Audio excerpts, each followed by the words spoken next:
today we're going to make a quick video of how to install the intake cam positioning actuator solenoid or the variable valve timing solenoid.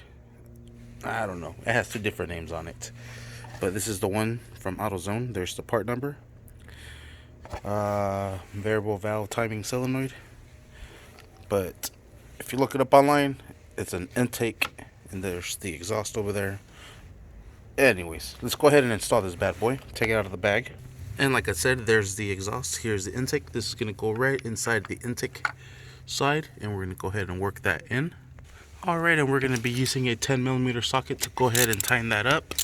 Once you have it nice and secured, let's go ahead and plug in the pigtail. Just like so. This is the little safety clip it has. Alright, there it is. Make sure everything is nice and sealed. Now we're ready to put everything back together.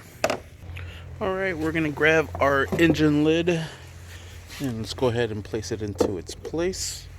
Alright, just like so, you want to make sure this is out in the exterior, not hitting underneath here.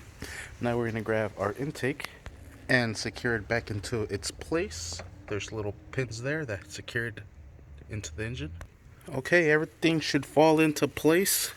Now we're just going to go ahead and put in this ducking in here, just like so. This one right here. This, press it down so it can clip down. We're going to put our oil cap back into place. Should have been the previous step before this, but it's alright.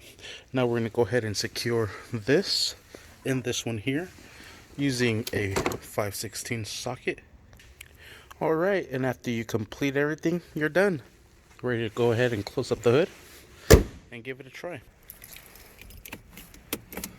The check engine will still be on. It needs a drive cycle. Oh, as a matter of fact, it went away. Sweet, I didn't even have to clear it. Thank you for watching. Please like and subscribe.